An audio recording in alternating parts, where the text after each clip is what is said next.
No Man's Sky is starting out 2025 with a big bang of an update. It's update 5.5, Worlds Part 2. I'm Controlled Chaos, and in this video we're going to go over all the main features in this update. Now, this video is sponsored by Brainwave. We'll talk more about that later. Let's get into the updates. The first thing is they expanded the universe. We have a new solar system, a purple solar system, and this is really cool. There's lots of new worlds to explore in this one, stories and stuff like that, and we have a new warp drive module called the Atlantean Drive. This is what I'm guessing will take us to that purple solar system. I'm gonna have to do a video on how to get that, what you're gonna need, stuff like that. It's gonna be awesome. So let's continue on. Next, oceans are getting deeper, a lot deeper. We're talking miles deep below the surface. This is cool. I gotta really check out and see how deep these actually go, because that's just gonna be cool.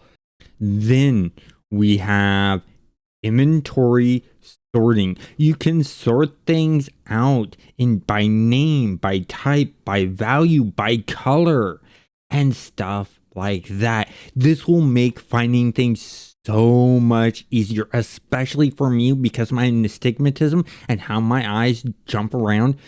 Being able to sort by type or name, or let's say I'm looking for the most expensive or the least expensive, so I can figure out what to throw away and what to keep. This will make it so much easier for me.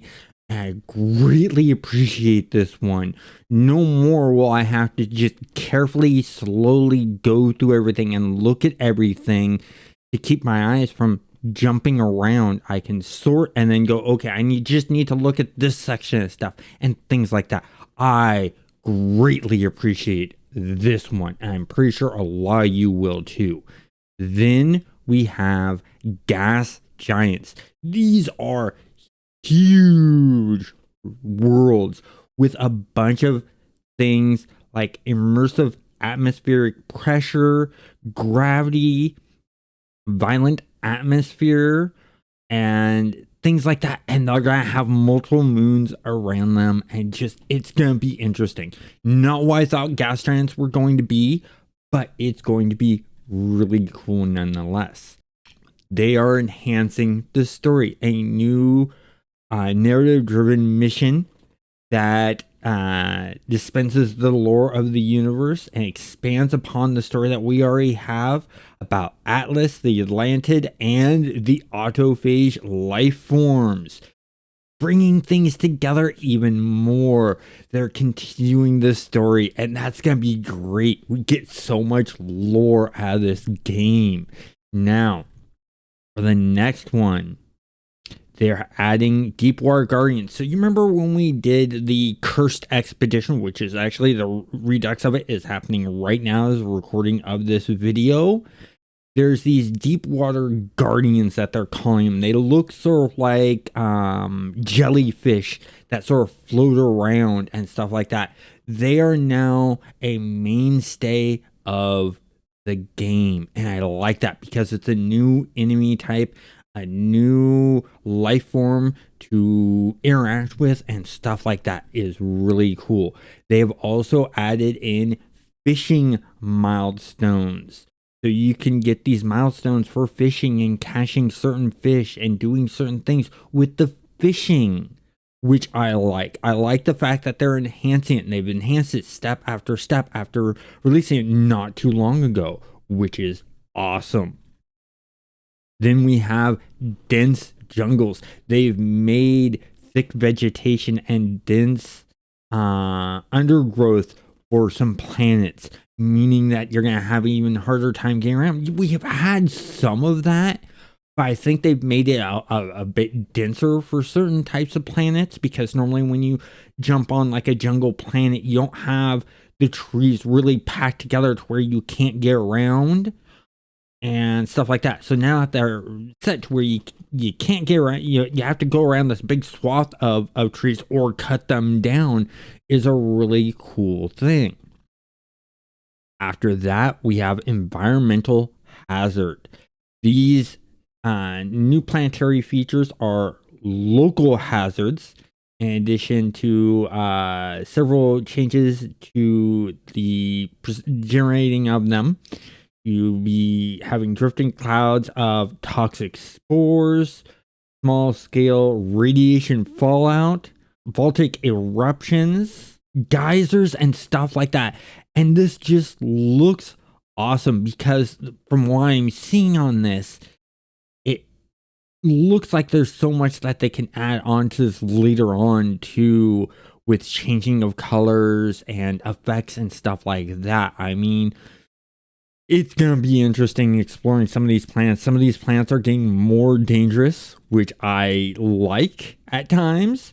Then they're adding in something even cooler. There's a new way to play the game, abandon mode. You can now set the universe to be abandoned, where there are no life forms. It's just you.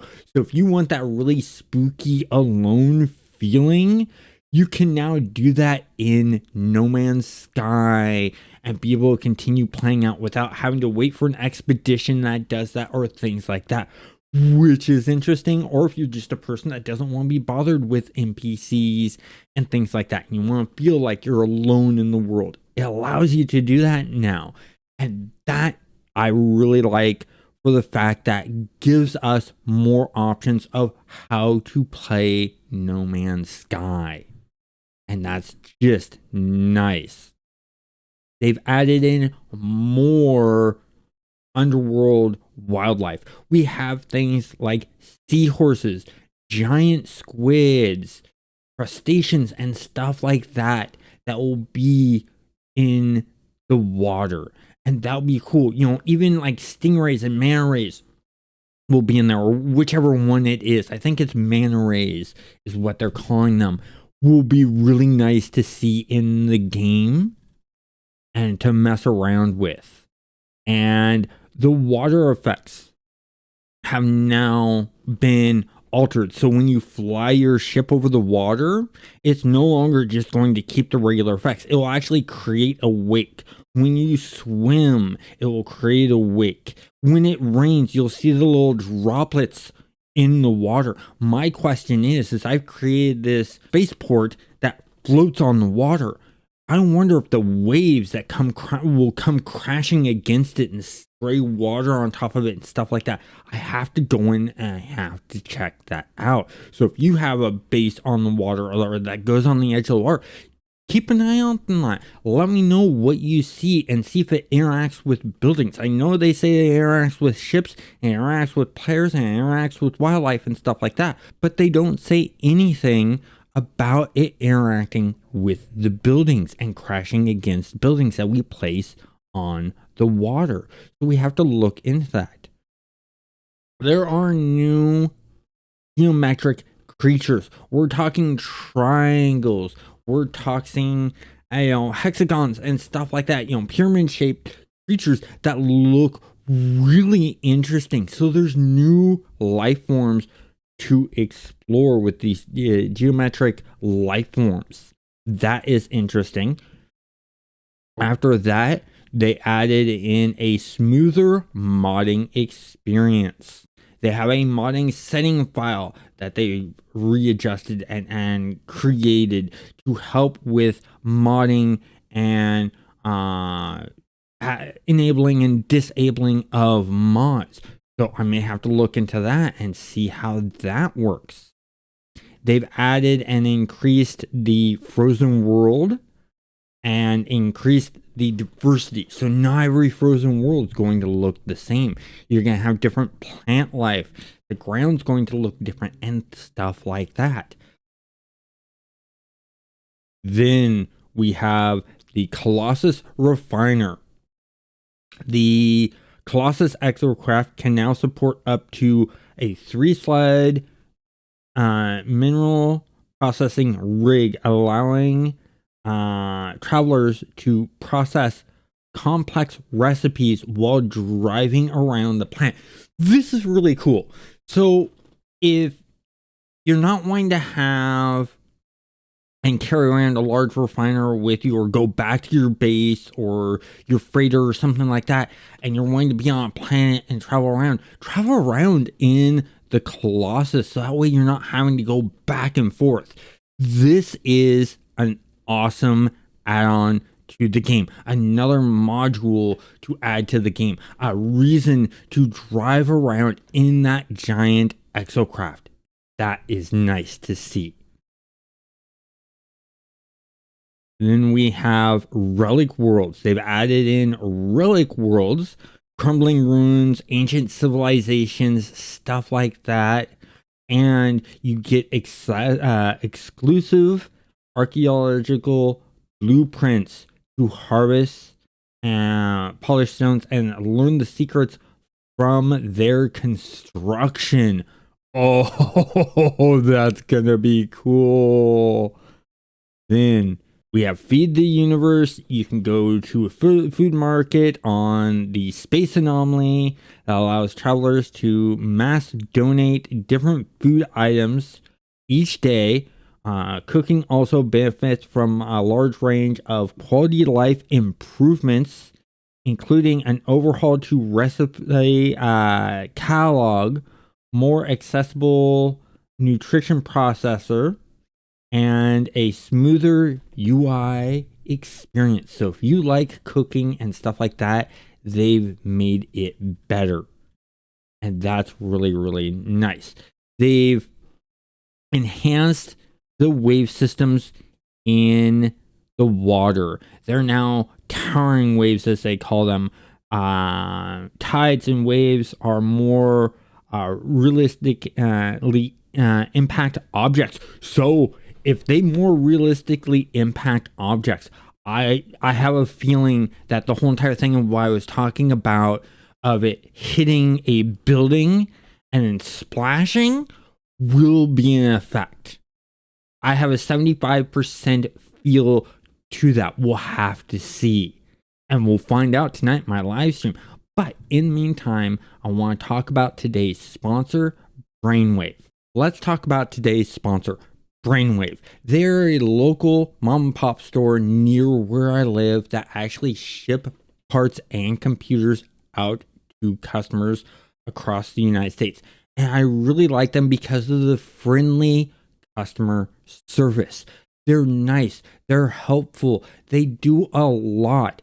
So whether you're looking for just a basic computer or a top of the line gaming rig that will really help you out, or something in between, they are the space to go, because you won't be locked in on parts like you get from big companies. You'll actually be able to swap out parts without having to get the part specifically from them. You can just go to whatever store, get the part you need, and put it in. And I really, really like that about them. And they work well with building the computer you are looking to get for your needs. Link to their website is down in the description. Let's get back to the video. So they've also enriched the oceans with more plant species, mineral formations, bubbles, and algae blooms, and a bunch of other stuff like that I really think will make going into oceans more interesting and worthwhile in exploring. They also have the Titan Expedition, which will be coming out soon. I'm not seeing any date given. My guess is it'll probably happen either on the day after the 5th of February, which is when the Cursed Expedition ends, or the week after that. And there's going to be a lot of cool stuff that you can get. Talking about new stars, new worlds. It's going to guide you through all of that kind of stuff. You're going to get a chance to get the Pillar of Titan staff. And Then there's also a new living starship that you'll be able to get. And that I'll really, really like. Then they've overhauled lighting. They've made lighting more interesting. They've added in better shading to objects and things like that. So lighting's really been improved. They've also added in a floating nutritional platform. That is interesting to see, and I can't wait to see what that does. Atmospheres for deep seas have changed, so it's going to feel different. Get darker the deeper you go, stuff like that. They've added in fishing missions. You can visit the mission agent upon a space station and undertake solo fishing challenges. And you can also head to the space anomaly and sign up for multiplayer fishing missions at the Nexus and earn valuable rewards for getting them done and get achievements and stuff like that. Now, these next couple things really heavily excite me.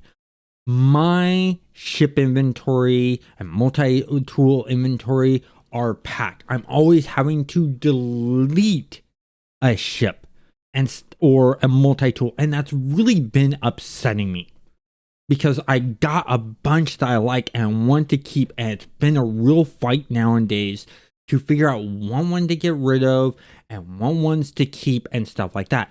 That has now changed. We now have Starship and multi-tool cool storages. This means we can do long-term storage of our starships and our multi-tools, freeing up space. There'll be 18 additional ship slots that can be sorted through. Each of which have their own technology loadouts and ready for redeployment, and that's going to be interesting. The multi-tool one is called Archiving, and it's a weapons rack, which does sort of the same thing. You can archive up to 18 multi-tools, and that is just really going to add a lot of nice improvement to the life for what we're wanting to do when we see cool colored multi-tools, or we're really working hard to get a bunch of different ships for a bunch of different reasons because we're putting different modules on different ships. So with that being said, some of the new worlds that they have is a spore-filled world, which is a toxic planet, and it's oversized type of planet, which is going to be interesting to play around with, and it has different environmental looks. Then interior lighting overhaul. They overhauled the lighting inside caves and bases and space stations and stuff like that. So lighting is going to work different. I may have to go through my base and see what's changed in the lighting, see what I have to change for the lighting of my base will be a thing I'll have to do. Water on moons. You'll see lakes, seas, and oceans on moons now. Meaning we're going to have to re-explore a lot of moons. There's a lot to re-explore on this. Faster loading. Load times have been reduced. It's considered 4 times faster in load times. That is really cool. You're going to be able to get into the game quicker. And that's really, really nice. Now, the problem here is let's say you're needing to go get something to eat or, something like that. You want to make like a sandwich real quick and you're thinking, I'll load up the game real quick. And your character's on like a toxic world, and then you go make the sandwich. Well, now it loads 4 times faster. You're gonna have to be 4 times faster in making that sandwich or getting your food ready to eat while playing. And that makes a bit of a struggle there. But it's cool for people who just want to jump into the game even quicker and aren't planning on going and doing something and letting the game load up. So it's a 50-50 mixed balance in a way there, but hey, I like faster load times. So with that, another sea creature that they've added in is hermit crabs. So when I was listing all those off, I forgot about the hermit crabs. And there's a range of different shells and shell-like objects that you'll be able to get from them and find in the oceans. That's going to be interesting. I wouldn't be surprised if they give us a way to display those shells. That would be cool. Floating islands. They have added floating islands to more diverse worlds. Ice, toxic, radiation, molten, marsh islands, stuff like that. So we're going to see more floating islands on different types of planets. That's really, really nice. I enjoy that. We are getting water worlds. These rare planetary bodies have been entirely consumed by the waves. Their surface is endless in the oceans and are home to the depths of the water reaching miles beneath the surface. So this is predominantly where we're going to see the depth take place. And I can see how they did this. I envision how they did this because in game engines, when you put water in, is a particle effect system type of thing and a slight mesh system, and you can just raise it or lower it. So they probably just took planets and raised that water depth to say, okay, you're now a water world. And that's really cool and nice that they've done that. On top of that, there are new bizarre life forms. We thought we saw bizarre before. Well, No Man's Sky and Sean Murray have taken it to a whole entire new depth. I mean, we got stuff that are very, very spiky. We got this eyeball with a bunch of rings behind it. We got this spear with a bunch of sort of sack-like tentacles. And apparently when you ride it, it spins you around. I mean, this is interesting. This is crazy. I mean, this is what's fun about sci-fi and space games, is you don't have to obey what we know for life forms here on Earth. And that's really, really cool. We get to see unique, crazy types of creatures. And that's fun. I can't wait to see what they all look like. Shadows have been improved. They're a lot crisper. They're a lot more defined and look nicer. That's going to be really cool. Being able to do constructions and create your own runes. So if you're one of those people that likes telling stories with your bases, you're not going to have a bunch of rune parts to place around to help create another type of story. And I've seen a lot of players that build bases like this, or you just want to add runes to an area of your base. That would be really cool. Or have your base built around a bunch of runes. That's another interesting idea. More base building parts and different looking base building parts really make this game nice. And the fact that this is a 9-year-old game and they're still adding so much to it is just amazing. But continuing on, we have arid wastelands with, they've enhanced the desert environments and harsh environments like that, which is really nice. Then we have a new type of strider. I'm taking that this is probably going to be in the expedition. So we have a new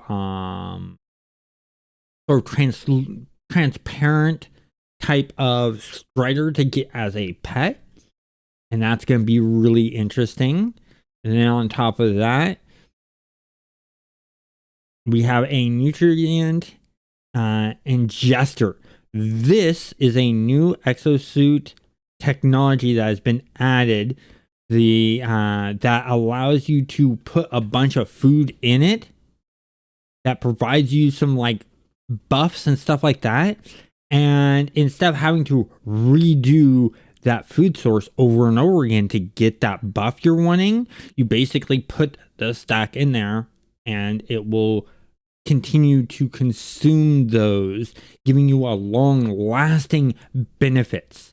And I think that is really, really interesting to see. And then customizable fishing rigs. You can now create your own unique angling appearance by customizing the fishing rig with a range of tiny, colorful lures that will float. This is cool. This is something I did not expect. They add even more to fishing and they add more customization to fishing, which is, of course, always nice. Customization, make things feel the way you want to. That's really, really cool. Then we also have on top of that, the Exocrafts now get flamethrowers, mounted flamethrowers on Exocrafts. So you have the buggy, you can put an Exocraft, you can put a flamethrower on. It's no longer just the Minotaur that has the flamethrower. You can put the flamethrower on buggies and stuff like that for short range combat. And that is cool. New type of hostile flora. So those carnivorous plants that we've been running into, we're going to be seeing newer types of those. And that is going to be interesting. So you're really going to have to keep an eye on. We're going to have to learn which plants are going to attack us and which plants are just going to just sit there and, wave in the wind type of thing. So that creates another challenging there. They have more colorful marine life. They've added new fish species in. That's really, really cool. More to explore in the underwater. This is insane. And then also with this whole entire thing, they're doing Twitch drops. So keep an eye out to your favorite Twitch streamers and watch them to get cool Twitch drops. And it's going to be starting on January 30th, Monday, or January 30th on Thursday. So that's tomorrow. And then go all the way to Monday, the 3rd of February. So that is just really quite cool. They've also done quality of life improvements for the UI, popping visuals, and favorite bases, and a bunch of other stuff, including Exocraft handling and just space station stuff and things like that. That's going to be really awesome to see that they've improved the quality of life. And they've increased the refresh rate, which is also very, very nice. They have Titanic planets. You can find these colossal worlds in the purple class star systems. And they've never been seen scale, so bigger mountains and stuff like that. Probably getting ready for Light No Fire and things like that, and testing out the bigger worlds. Basically, it's going to have mini moons and stuff like that, just sort of like the gas giants. And so that's really cool that we're getting bigger planets. That's awesome. That's going to be cool. New exotic worlds with giant alien plant life. And so we got to check out these new biomes and exotic worlds. Mutated biomes. Radioactive plants are more variant and full of life. New tree forms, new patterns, and just cool stuff like that we're going to see changes in then. Then we also have Titan striped ship customization. So a new paint style for our ships. I'm gonna have to check this out. I may have to change what the paint style will be on my ship. They have increased the re-entry for going into planets. They have improved that graphically and the effects on that and what looks like when you're entering a planet, which is nice. They've also enhanced the lighting for the suns. So you're going to see a variety of changes there. And then, like I was talking about earlier with the localized anomalies of like lightning storms and weather and stuff like that will be really cool, including gravity inversion. So you could be walking around one moment perfectly fine, and then the next moment you're flying up in the sky. You didn't hit your jump jets or nothing. It's just gravity changing in that local area of the planet. That's going to make exploring worlds even more interesting. This is just really awesome to see stuff like that. Then the new living ship they talk about a bit more, and that's pretty much it. But if you want to get the deep dive of everything that they changed, the link to the patch notes is in the description, and YouTube thinks you'll like this video next. Have a great day.